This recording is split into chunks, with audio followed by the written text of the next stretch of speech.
escuta a palavra hoje nem amanhã. Mas os santos são aqueles onde a palavra caiu e fez todo o fruto possível. Hoje, eu digo um santo muito, muito especial. São Francisco de Sales. E esse santo, que já faleceu há quase 200 anos, foi proposto pelo Papa Francisco como um dos principais para a nossa época. O Papa dedicou a ele uma carta inteira para que os fiéis pudessem descobrir o valor desse personagem, São Francisco de Sales.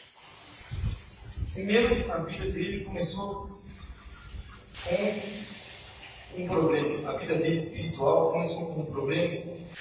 Ele tinha medo de ser condenado ao inferno.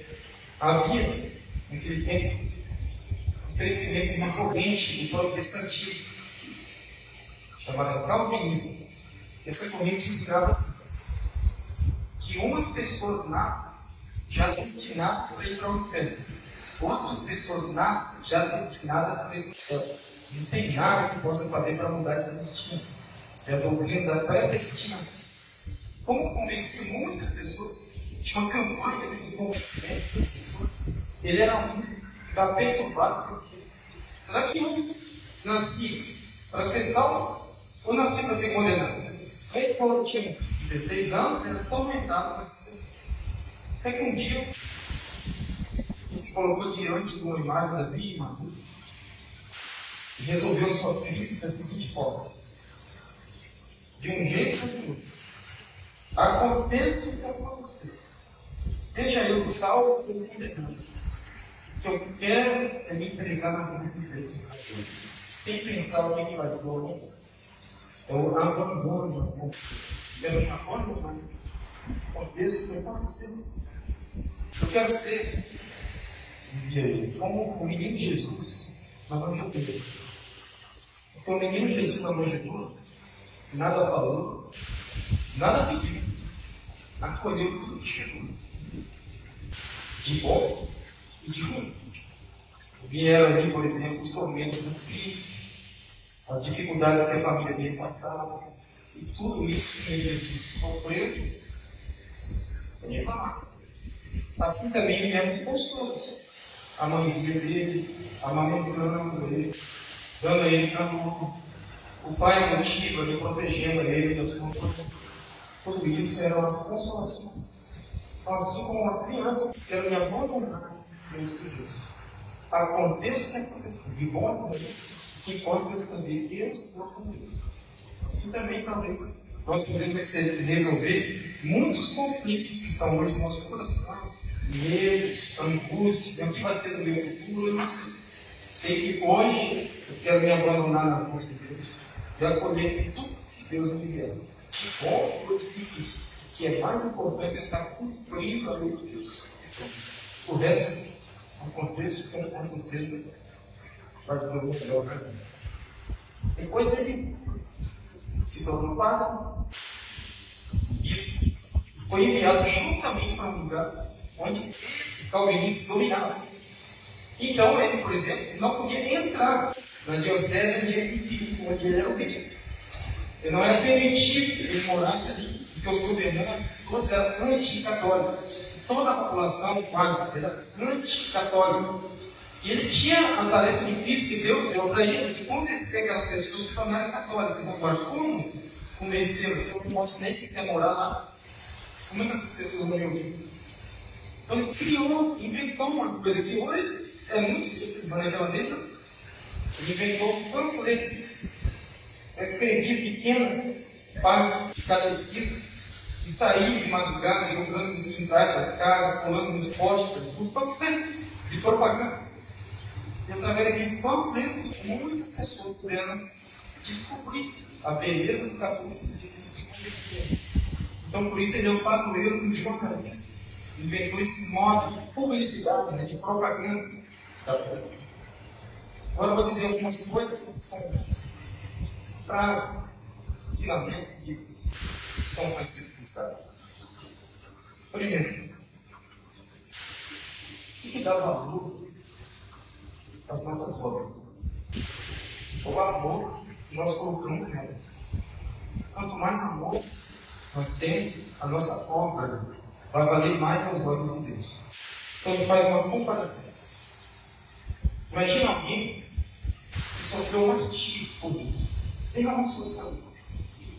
Mas tinha apenas 1 quilo de amor. Se pudesse pesar o amor de uma balança, ele ofereceu a sua vida, mas colocou naquilo 1 quilo de amor.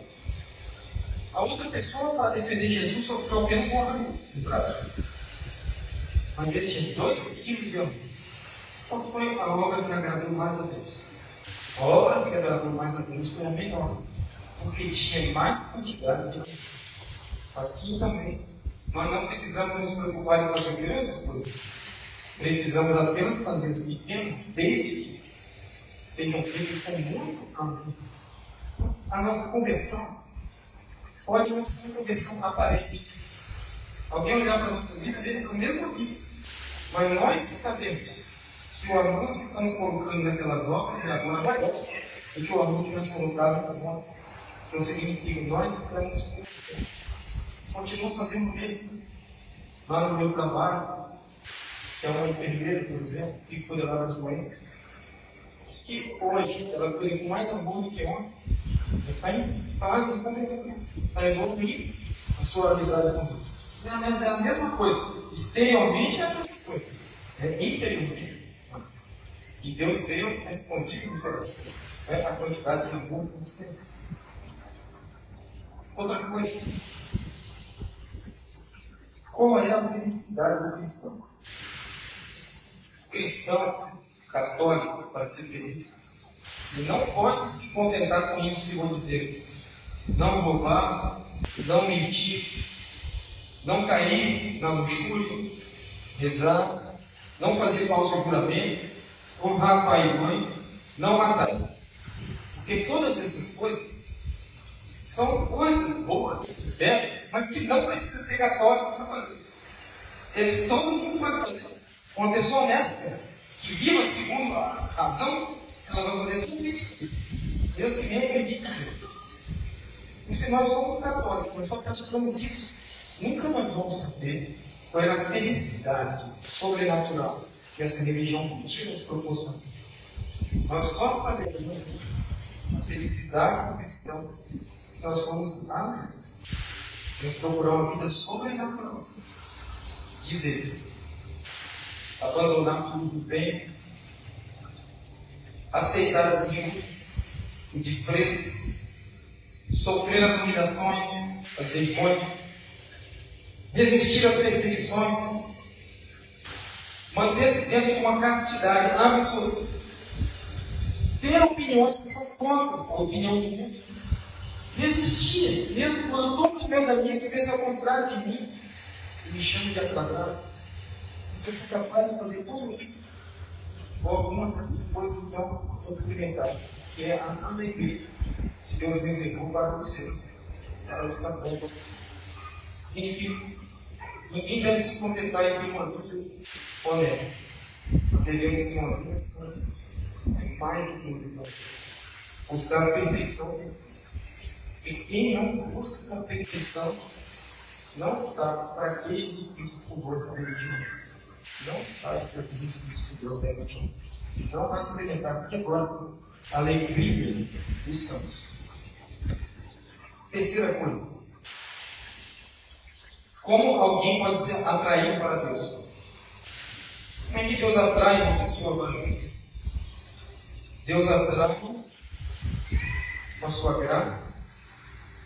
Mas a sua graça não são correntes de ferro, nem cordas que servem para atrair os animais. Todos os búfalos, eles têm que ser amarrados para chegar perto. Deus nos atrai através de convites. Há contínuos interiores. Inspiração. Quem é que algum dia já não sentiu um desses convites de Deus no seu coração? Em algum momento Deus chama-se.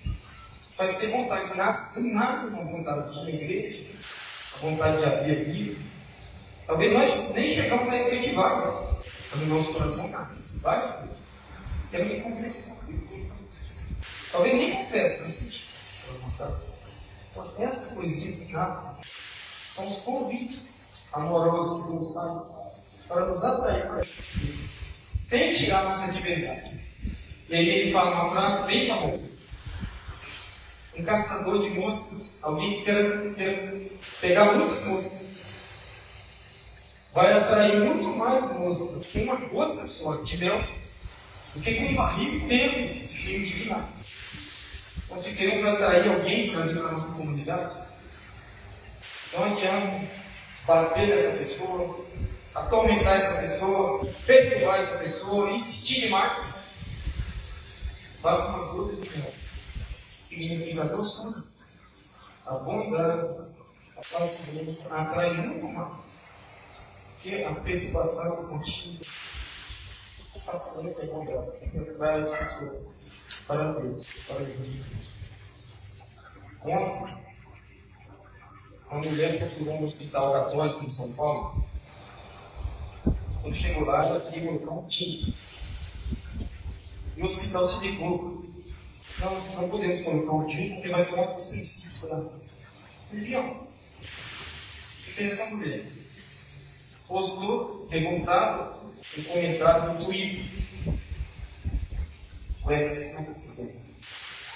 Todas as pessoas, muitas pessoas, se juntaram a ela. Fez uma lista enorme, tão grande, que chegou a chamar a atenção dos meios de comunicação de massa. Redes de televisão, todos foram repercutindo essa notícia. E os comentários que vêm na rede social delas são todos xingando a igreja católica, xingando, chamando de hipócritas, atrasados, medievais, mandando fechar o hospital. Ela vai processar o hospital da justiça. Essa pessoa que respondeu para ela que não ficou maldito, essa é uma pessoa feliz. Segundo São Francisco de Sales, pela primeira vez, quem falou isso experimentou a pura felicidade. A felicidade é aquele que tem coragem de encontrar. Aconteça o que acontecer, eu sou feliz se estiver comigo. Para mim, verdade. Louvado seja nosso Senhor Jesus Cristo. Agradecido seja.